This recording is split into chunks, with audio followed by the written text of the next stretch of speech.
friends, Silly here with another Transgirl CNC, where we talk about comics, cartoons, and other awesome nerd shit. So, I'm sorry about the week I took off. I just really wasn't feeling up to making a video all of last week. I'll try to be better about that in the future so that we don't miss weeks. But, you know, I get busy sometimes and I get tired. And then it leads to poor creativity. It was pretty busy over here. So, apologize for that. But we're back. We're back this week, and as you notice, there's a small change. I'm on my feet instead of sitting down. I feel this will hopefully allow me to be more animated in my movements so that you can kind of get all the energy that I'm putting into this for you, the viewer. Last video, I promised that we'd be talking about X-Men Gold and X-Men Blue, two X titles that started at exactly the same time, that sort of run concurrent of each other. Their stories have a habit of weaving back and forth a little bit, not too much, and we'll get totally all into that. But before we do, let's take a look now at our Things You Might Have Missed segment. That is, of course, things that I think you would enjoy that you might have overlooked for whatever reason. This could be a comic, an anime, a manga, a cartoon, just something that I am currently enjoying that maybe you overlooked for whatever reason that I think you should check out on your own. This week, we're kind of turning to the internet because the physical copies of this particular thing are a little hard to get. It's manga from China. It's called Their Story. Now, that's not the actual, proper name, but I can't pronounce the proper name, but it is called Their Story, and if you look it up that way, you can find it that way, because there's tons of sites hosting this manga. It's a really interesting and neat story about two girls who are friends. They don't start out as friends. The main characters are Sung Jing and Queen Tao, and they're great. I love them both. They're silly, and it's just it's fun.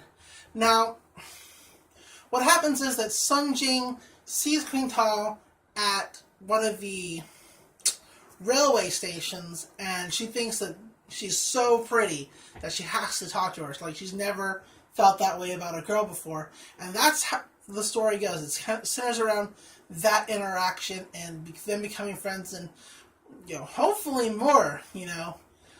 It's full of drama. It's full of comedy. There's a good cast of characters. One of my particular favorites, outside of the two main characters, is just lovingly referred to as Mophead. He's got a good sense of moral directions, etc., and blah, blah, blah. I really like him.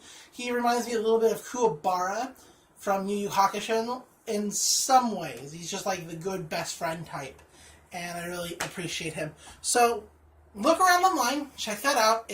Once again, it's called Their Story.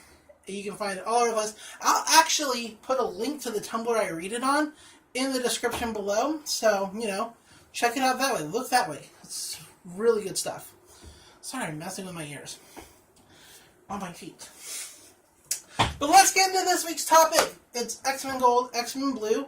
As mentioned before, there are two X titles that start at the same time. Now, at the end of Civil War II, Electric Boogaloo, Civil War Harder, whatever joke you want to go with. I have many of them.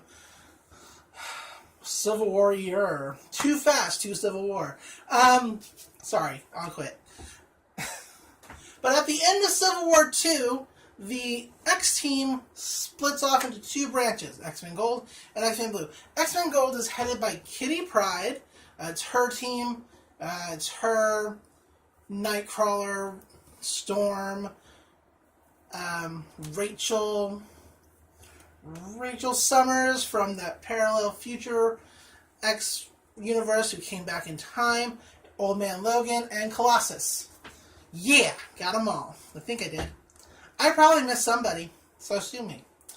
Anyway, that's her team. That's X-Men Gold. X-Men Blue is our time-displaced team of younger X-Men, Jean Grey, Scott Summers, Bobby Drake, and Hank McCoy, and, of course, Warren Worthington III. God, it's so pompous. It's like the most pompous name in all of comics is Warren Worthington III. Anyway, both the teams kind of start in the same spots when their books start. We start out in X-Men Gold, and everybody's kind of looking around for the quote-unquote kids. And it turns out that they're in the danger room, but they're not in the danger room. It's a hologram, and they reveal that they're going to go off on their own and do their own thing because they're tired of kind of being underfoot. Which Kitty's like, fine, well, whatever they're doing on their own. Just fine. Whatever. And so we turn to X-Men Blue, and it turns out that they're fighting mutants, kind of like in the old days, evil mutants in the old days, stopping the Blob, stopping Thomas Black, getting them before they do too much terrible damage. And they're taking orders from Magneto. Like, Magneto's, doing all this stuff, I guess, to kind of atone for his past, especially with the way that IVX turned out, which was a terrible story. We'll talk about that maybe someday when I'm done being angry about it. Which will probably be, I don't know, the sun will burn out first. That was just, I own it. I own the whole thing. Such a wasted opportunity. Anyway, so, yeah. Time displays X-Men, younger X-Men, taking orders from Magneto in order to root out evil mutants, etc., blah, blah, blah. Kitty's team is all about Kitty finally taking, lead of the X-Men. She's the head of the Charles Xavier School. I think they're not calling it the Jean Grey Academy anymore. They might be. I will need to reread. But, yeah. She is the headmistress of the Academy, taking it over from Storm after the events of IVX and Civil War II, Civil War Harder.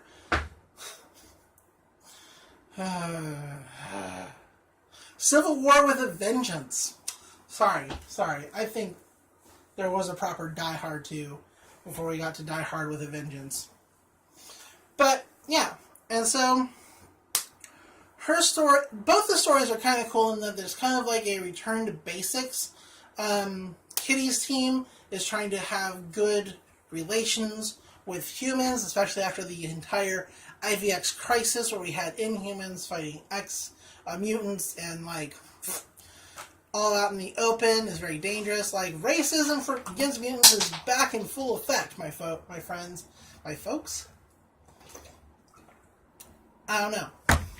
I was just saying stuff.